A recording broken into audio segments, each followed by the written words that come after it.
Hey everyone, and welcome to this deep dive. Today we're going exploring AI and art. Yeah, it's really fascinating. We've got interviews with some incredible artists who are using AI in their work. We've got Right. articles that dive into the impact of AI on the art world, and we even touch on some legal stuff like copyright, which Yeah, is everybody is huge. it's a big one. And we'll even take a look at how AI art is making its way into galleries. It's really changing everything. It's moving so fast. It really feels like AI is making us rethink what it means to be creative. Yeah, for sure. And you know what? To really understand where we are today, I think we need to go back to the beginning. Yeah. You know, the early days of AI art. Oh, yeah?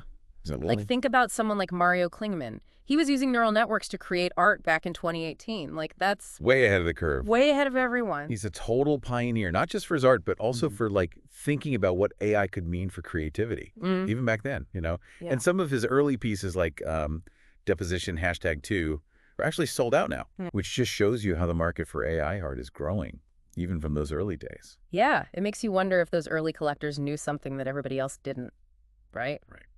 So speaking of pushing boundaries, Mm. we have to talk about Refik. This artist is creating these immersive, multi-sensory experiences with AI and data. And He's incredible. it's unlike anything I've ever seen. He uses data as his artistic palette, Mhm. literally collaborates with places like the Smithsonian and takes massive data sets of nature or history or even human activity, and he uses AI to hallucinate. Hold on, hallucinate. Yeah, it sounds kind of crazy, but What does that even mean when we're talking about AI? so basically the AI learns from this huge amount of data. Imagine a kid learning to draw by looking at thousands of pictures. Okay, yeah. But instead of just copying the AI, uses that knowledge to generate something new. Oh, wow. It's dreaming up visuals based on all the data it's processed. Okay, so these AI hallucinations are like visual interpretations of data? Exactly. And then Anadol takes those visuals and turns them into these experiences that engage all your senses. So it's not just seeing the art, it's like feeling it too. Yeah, you're enveloped by it. Okay, so tell me about MoMA Dreams, because that sounds insane. Okay, so imagine walking through MoMA, right? But instead of the actual paintings, you're Okay. seeing the AI's interpretation of the museum's entire collection. Wow. So he trained the AI on the metadata of 200 years worth of art. Metadata. So not the images themselves, but the information about the images. Exactly. So Yeah. the artist, the title, the date, the style, the materials, Oh, wow. all that stuff. And then the AI uses that to create these hallucinations. Mhm. It's learning the language of art history, It's incredible. absorbing all the nuances of different periods and styles, and then creating something new, a visual journey through the collective memory of MoMA. That's like the AI is dreaming in MoMA. Yeah, exactly. So what else is he working on? Oh, he's got this ongoing project called the Large Nature Model. And this one uses ethically sourced data sets of natural elements, like rainforests, to make AI art. Rainforests. Yeah, and it's Yeah. open source. So anyone can contribute to it and see these amazing generative realities that it creates. Okay, hold on. Generative realities. I need you to break that down for me. So it's not just a static image, Mm. right? The AI is generating entire environments, complete with movement and light and sound. Oh, wow. You can step into a virtual rainforest, but one that's been imagined by an AI. That's amazing. But it brings up a question. With all this incredible art that AI can create, can we really say that machines are being creative? That's the million-dollar question, isn't it? Right. And there are definitely people on both sides. Some say that AI is just mimicking, Yeah. just reproducing what it's been trained on. That lacks that spark of originality. Yeah, exactly. That's true. Yeah. But I think about someone like Anadol, and he sees AI as this powerful tool that expands his creative possibilities. That's right. A lot of artists feel that way. They see it as a way to go beyond their own limitations. Explore ideas they might never have thought of on their own. Like a collaboration. Exactly. Yeah. AI can handle the tedious stuff, the repetitive processes. Yeah. And the artist can focus on the big picture, the concept, the emotional impact. So it's not replacing the artist. It's giving them these new tools, new ways to express themselves. Yeah, I think that's a good way to put it. But this brings up a whole other issue. Copyright. This is where things get really complicated. Legally speaking. Like the Getty Images lawsuit against Stability AI. That's huge. It is a big deal. It really gets to the heart of who owns AI art. Right. Can AI models even be trained on copyrighted images without permission? Mm-hmm. And if an AI creates a piece of art, who owns it? The programmer, the user who gave the prompts. Nobody. It's uncharted territory. And the U.S. Copyright Office isn't making it any easier. They're still figuring out how to apply copyright law to AI art. Yeah. But for now, they're not recognizing AI as an author. It's a mess. It's a total mess. So what does all this mean for the future of art?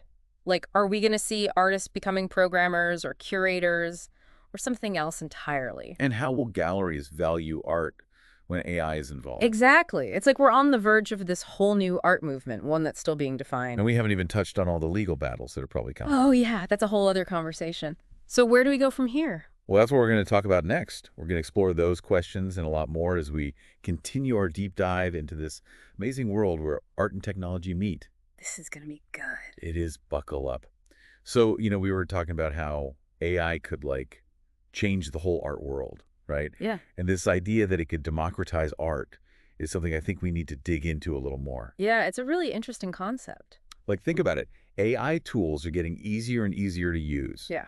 So people who might not have, traditional artistic training can still create these amazing visuals. It's pretty incredible. Yeah, it's like putting this powerful creative engine in everyone's hands, which is exciting, but it also makes you wonder, if anyone can create something beautiful with just a few clicks, what does that mean for the value of art as a whole, What happens to the art that humans painstakingly create? That's the big question, isn't it? Yeah. It's a debate that's happening right now in the art world. If AI art becomes so common, will it make us value human creativity less?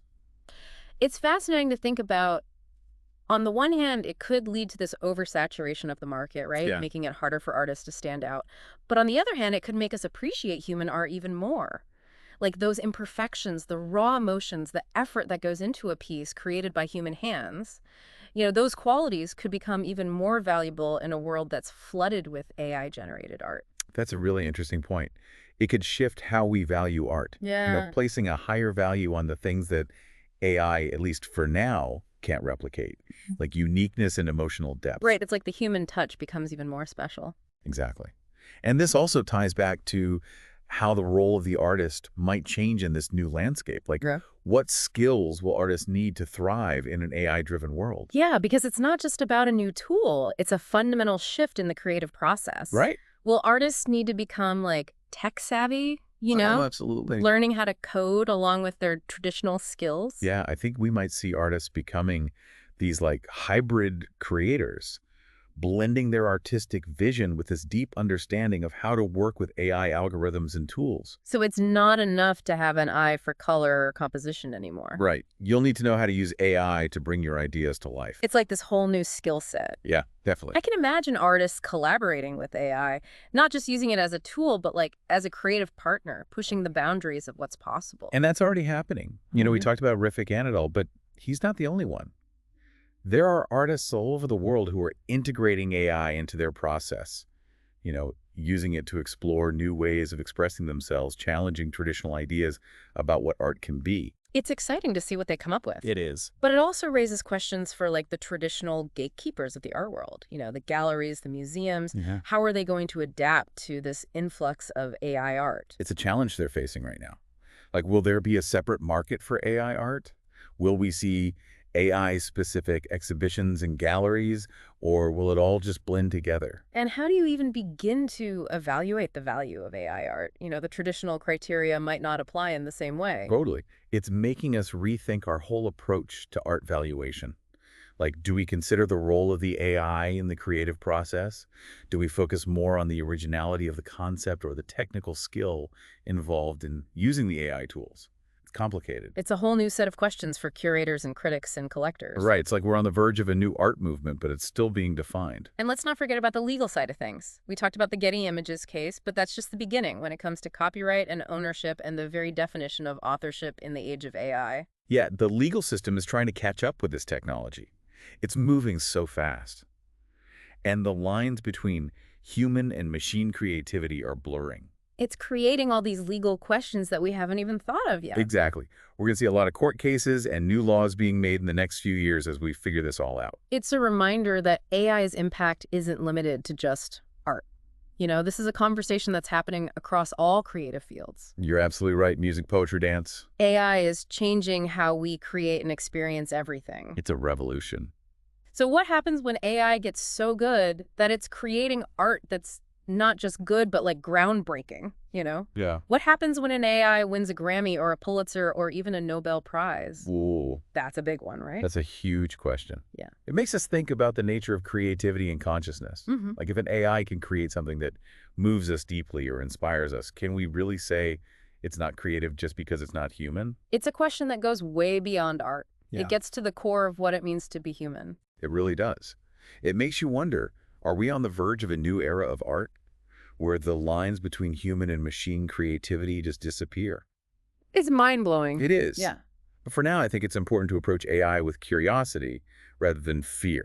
Yeah. Be open to the possibilities instead of getting caught up in the what ifs. I agree. It's not about AI replacing human artists. It's about exploring what we can do together, embracing these new tools and seeing where they take us. I like that. It's a partnership. Yeah, a collaboration. Mhm. Instead of seeing AI as a threat, we can see it as a partner in creativity. And who knows, maybe that partnership will lead to the most amazing art the world has ever seen. Now, that's an exciting thought. But, while we're talking about all the potential of AI, I think Yeah. it's important to acknowledge the downsides, too. Right, of course. But what about the potential for job displacement in the creative industries? That's a real concern. Yeah, it's the big elephant in the room. People are worried that AI will eventually replace human artists altogether. And that's understandable.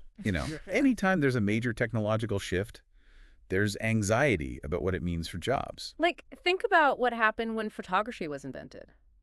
Some painters thought their careers were over. They thought the camera would make them obsolete. Yeah, but it didn't happen. Photography didn't replace painting. It became its own art form alongside it. And they both still exist today. Exactly. So maybe instead of fearing AI, we should see it as a challenge to adapt, to evolve, to find new ways to express our creativity. I like that. Yeah. It's a chance for artists to rethink their roles, embrace new tools, new collaborations, find new ways to connect with audiences. And it's not just about established artists, right? It's about aspiring creators too. People who maybe never had the resources or the skills to pursue their artistic passions, AI could really empower them. Oh, totally. Yeah. Tools like Runway ML are putting AI animation and video creation in the hands of anyone with a computer. Wow. It's like the early days of desktop publishing, Yeah. where suddenly anyone could design and print their own stuff. Right. AI is making creativity accessible to a whole new generation. That's what I find so exciting about this, It's bringing new voices and perspectives to the forefront.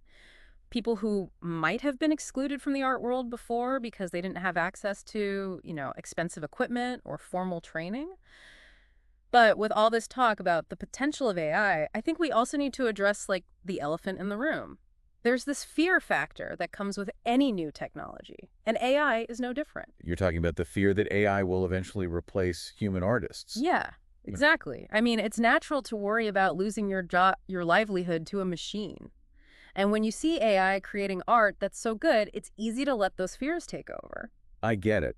But I think it's important to remember that technology's always changed the way we work. Right. It's rarely about replacement. It's more about evolution. It's like when the camera was invented, right? Some painters thought that was the end of painting.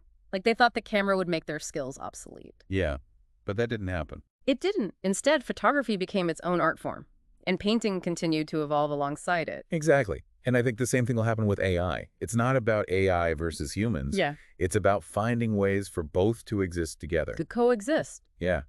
And maybe even complement each other. So maybe instead of fearing AI, we should see it as a challenge to adapt, to evolve, to find new ways to express our creativity. I like that. It's a chance for artists to rethink their roles, embrace new tools, new collaborations, and find new ways to connect with their audience. And maybe, just maybe, AI will push us to be even more creative, to really think about what makes human art so unique and special. That's a really interesting thought. AI is holding up a mirror to us, forcing us to confront what we value most about human creativity. Because at the end of the day, art is about connection. It's about expressing the human experience, and that's something that no algorithm, no matter how advanced, can truly replicate. That's a great way to put it. So as we wrap up this deep dive, I want to encourage everyone to approach AI art with a sense of curiosity, not fear. Explore it, question it, challenge it. See it as an opportunity to expand your own definition of art and creativity. And use this moment to really reflect on your own relationship with art. What moves you, what inspires you, what makes a piece of art speak to your soul. Those are the questions that will guide us as we navigate this new world where art and AI collide.